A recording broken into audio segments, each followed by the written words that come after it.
नमस्कार दोस्तों, this is दीपक चौहान। दोस्तों, आज हम लोग कुछ फ्रेजेस पढ़ते हैं।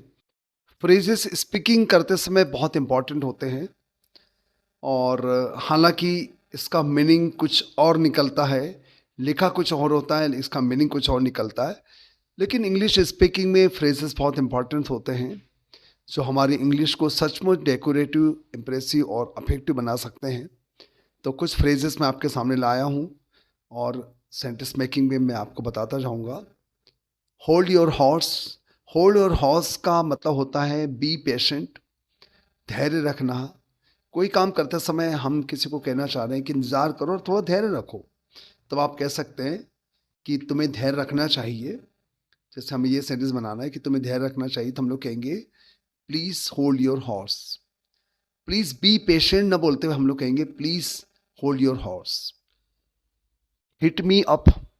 हिट मी अप का मतलब क्या होता है कि मैं तुम्हें क्या मारूं, मुक्का मारूं, पीटूं। हिट मी अप का एक मतलब ये हो सकता है, लेकिन हिट मी अप का मतलब ये भी होता है कि आप मुझसे कांटेक्ट कर सकते हैं। हिट मी अप, आप मुझे लिखें, आप मुझे फ़ोन करें, आप मुझसे कांटेक्ट में रहें। अगर आपको कहना है कि अगर कोई दिक्कत आती है, जैसे मैं आपसे कहूँ कि अगर आपको कोई दिक्कत आती है कि सेंटेंस समझ में नहीं आता है, तो हिट मी अप, तो आप मुझसे कांटेक्ट कर सकते हैं। Hit me up. मैं बहुत थक गया हूँ, मैं सोने जाना चाहता हूँ। I am very tired, I want to go to sleep, I want to retire. एक शब्द और भी कह सकते हैं, एक फ्रेज और कह सकते हैं, I want to hit the hay. I want to hit the hay. Hit the hay का मतलब भी होता है सोने जाना। तो सोने जाना को गो टू स्लीप, और रिटायर भी कह सकते हैं। रिटायर, दिन भर के काम से हम लोग जब रात को सोने जाते हैं तो हम लोग कह सकते हैं आई वॉन्ट टू रिटायर। और तीसरा हो गया हिट द हेड। अरे रे, नाराज मत होइए, नाराज मत होइए। तो इसको एक तो हम लोग कहेंगे please calm down, please get upset, please get angry. लेकिन दोस्तों, एक फ्रेज होता है कि please keep your shirt on. Please keep your shirt on, अपने शर्ट को पहने रखिए। तो मुझे लगता है ये फ्रेजेस का इजाद, इस फ्रेजे ये फ्रेजेस का आविष्कार शायद हुआ होगा कि चल बेटे तेको बताता हूँ। वो शर्ट उतार कर शायद उसको मारने पर उतरने लगा हो, मारने पर तुड़ रहा हो। चल तेको बताता हूँ बेटा, अभी बताता हूँ, शर्ट उतार के बता रहा हूँ तेरे को। ये लड़ाई करने पर वो उतर गया, तो होता है वो please please please keep your shirt on, please keep your shirt on. तो जब भी आपको कहना कि भैया नाराज मत होइए, शांत रहिए, तब आप कह सकते हैं please be patient, please don't get angry. और एक होता है please keep your shirt on, अपने शर्ट को पहने रहिए भाई, लड़ाई मत करिए।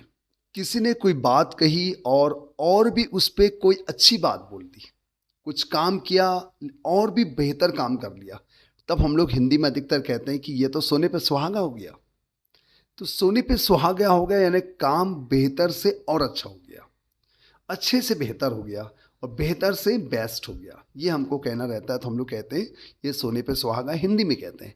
लेकिन इंग्लिश में कहेंगे icing on the cake. It is icing on the cake, या it is beauty added to excellence. It is beauty added to excellence. तो दोस्तों, ऐसे फ्रेजेस हमें बहुत काम आते हैं जो हमारी इंग्लिश को और ज़्यादा डेकोरेटिव बना देते हैं। तो आप इन सब फ्रेजेस को याद करें और इस्तेमाल करने की कोशिश करें, लेकिन पहले समझना होगा, उसके बाद इस्तेमाल करना है। तुम तो बड़े बेवकूफ़ हो। कभी कभी हम लोग नाराज होकर कहते हैं कि तुम तो बड़े बेवकूफ़ हो, तो हम लोग कहते हैं you are very stupid, you are an idiot. तो हम लोग इसको ये भी कह सकते हैं you are the fool of first water. You are the fool of first water का मतलब होता है तुम तो बड़े बेवकूफ़ हो, बहुत बड़े बेवकूफ़ हो। Yes. I feel blue.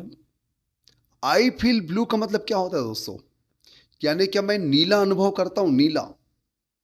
Hindi में अगर इसका शाब्दिक अनुवाद करें तो शायद यही अर्थ हो रहा है, लेकिन आई फील ब्लू का मतलब ये होता है कि I am very upset, I am unhappy. अगर आप किसी बात से नाखुश है, किसी व्यक्ति से नाखुश है, तो आप कह सकते हैं कि I feel blue. I feel blue बिल्कुल सही दोस्तों, ये इस्तेमाल आप लोग कर सकते हैं। आप लोग जब होटल में जाते हैं और बिल पे करने की बारी आती है और आपका दोस्त बिल पे कर रहा है, लेकिन आपको कहना है कि नहीं नहीं, मैं बिल पे करना चाहता हूँ, मैं बिल पे करना चाहता हूँ, तो एक तरीका है कि आई वॉन्ट टू पे the bill.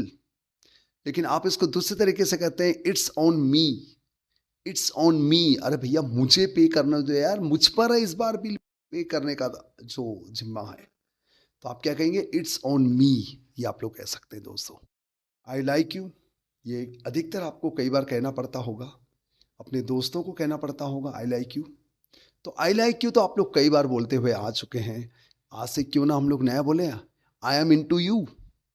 I am into you, बिल्कुल आप ये मत समझना कि मैं आपके अंदर हूं। इसका मतलब यही हो रहा है कि आई लाइक यू यानी कि I am into you. Yes, थोड़ा सोच समझ के बोलिएगा, कहीं पर भी मत बोल दीजिएगा, नहीं तो अर्थ का अनर्थ भी हो सकता है। आई एम वेरी टायर्ड को तो हम लोग कई तरीके से कहते हैं, लेकिन एक तरीका होता है कि I am beat. I am beat आप ये भी कह सकते हैं। आई एम टायर्ड को आई एम बीट भी आप लोग कह सकते हैं दोस्तों। तो मुझे उम्मीद है कि मैंने कुछ फ्रेजेस आपके लाए थे, उसका मीनिंग भी मैंने आपको बताया और उसका सेंटेंस मेकिंग करके बताया। अब आप लोग इसको समझिए और अगली बार से जब भी आपको ऐसे सेंटेंसेस बोलने की बारी आती है तो आप इसका इस्तेमाल करें। इस प्रकार के और भी अलग अलग आप फ्रेजेस यूज़ कर सकते हैं। और मैं तो कहूँगा कि सबसे पहले तो साधारण बोलने की कोशिश करें, और फ्रेजेस अगर आपको याद हो जाते तो आप फ्रेजेस का इस्तेमाल कर सकते हैं। और अगले वीडियो में मैं और अच्छे अच्छे फ्रेजेस आपके लिए लेके आया करूँगा। वीडियो कैसा लगा कमेंट सेक्शन में आप मुझे लिख के बता सकते हैं। और किस प्रकार के टॉपिक में आपको डाउट होते हैं प्लीज़ लिखें, उसका वीडियो मैं अलग से बनाऊँगा। मेरा ऐप है रेनबो इंग्लिश, प्ले स्टोर में जाके आप उसे डाउनलोड कर सकते हैं, जिसमें बहुत सारे मटेरियल्स दिए हुए हैं, स्कूल की ग्रामर के लिए, कॉलेज की ग्रामर के लिए और कॉम्पिटेटिव इंग्लिश के लिए और स्पोकन के लिए भी है दोस्तों। मिलते हैं फिर बहुत जल्द एक नए टॉपिक के साथ, एक नए डाउट के साथ, एक नए मज़ेदार वीडियो के साथ। धन्यवाद, थैंक यू। बस एक गुजारिश है आपसे कि बहुत से लोगों को शेयर करें, और अगर नए हैं तो प्लीज़ सब्सक्राइब कर लीजिए, बेल आइकन को पुश कर लीजिए, जिससे आने वाले हर नए वीडियो का अपडेट आपको मिलता रहे। Thank you very much.